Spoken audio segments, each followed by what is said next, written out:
Here's a general information question to test your knowledge of flags. Birdie is a Boy Scout in good standing and the leader of a Cub Pack, too.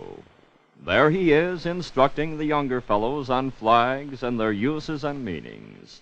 Now, for instance, you all know the red flag of danger, the white flag of truce, the pirate's Jolly Roger, the Red Cross banner of help and hope. Most familiar of all, however, is our national emblem, the Stars and Stripes. Birdie explained that the flag can be used to convey certain signals or messages by its position of the staff. Now, Birdie's demonstrating a well-known signal using our national emblem. When the flag is displayed upside down, what signal does it stand for? Does the inverted flag denote a legal holiday, distress, or victory at sea?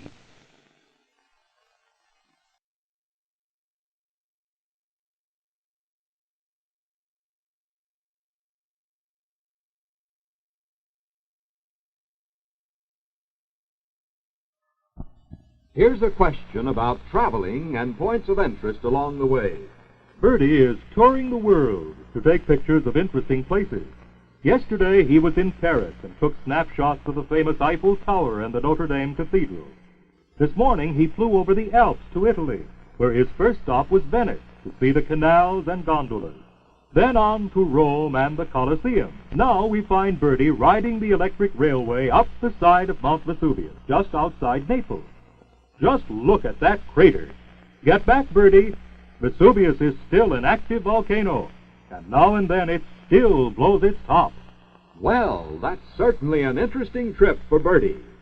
You know, when a volcano erupts, it generally overflows with hot molten rock, which, when cooled, returns to a hard, solid form.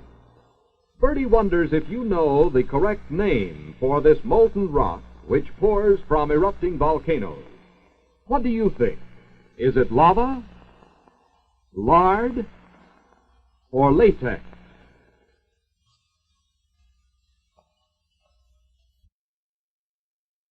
Question about history and geography. The olden time sailors believed the world was flat and that their boats would sail over the edge to destruction if they sailed too far from land. Columbus, however, set sail on his famous voyage to prove that the world was not flat, but round, like a ball. He believed that his ships could sail west from Europe and arrive at the treasure-rich lands of the Orient. When Columbus discovered land in 1492, he had arrived at islands off the coast of America known as the West Indies. But Columbus thought he had sailed all the way around the world to the Far East. In fact, he was so sure that he named the red-skinned natives he found on those islands after the land he believed he had reached.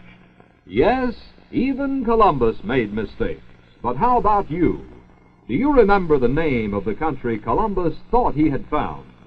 Did Columbus think he had reached Brazil, Australia, or India?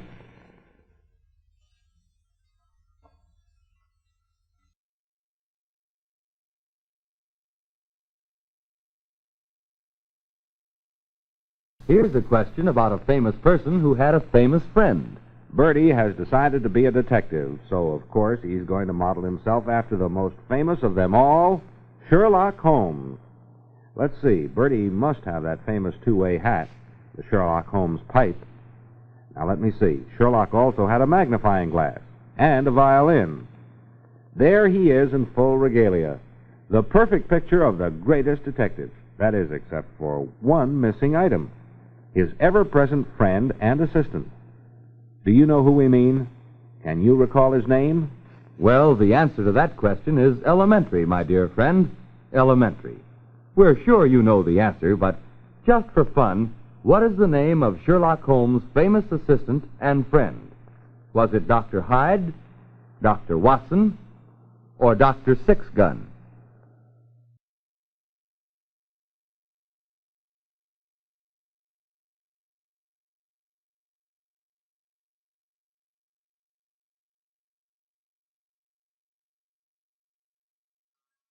Here's a geographical question to test your knowledge about high spots in the world. Birdie is getting just a little tired of stuffy cities, so he's out to do a little mountain climbing.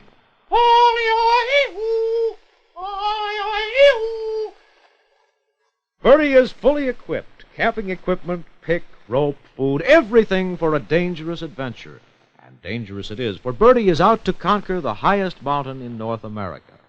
And there he goes. Up. Up.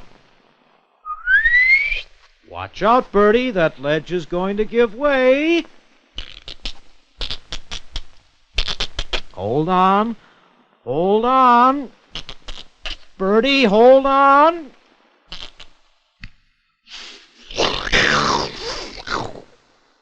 Poor Birdie, he should have known better. That mountain is the highest in North America, over 20,000 feet high. Well, Birdie didn't climb it, but he does know the name of that mountain. Do you? It's located in Alaska. But is it Mount McKinley, Mount Whitney, or Mount Everest?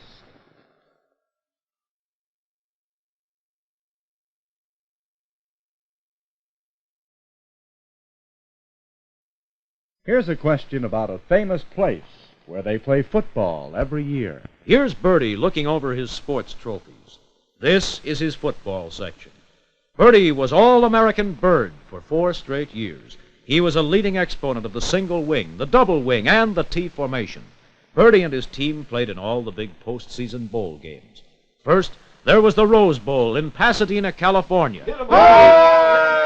The Cotton Bowl in Dallas, Texas. The Sugar Bowl in New Orleans, Louisiana. The Orange Bowl in Miami, Florida. And the team played in the Sun Bowl. Well, hey, just a minute, Birdie. Where is the Sun Bowl? Can you help Birdie with the answer? The Sun Bowl postseason football game has been played every year since 1944. But in which city is the game held? Is it in El Paso, Texas, Tampa, Florida, or Montgomery, Alabama?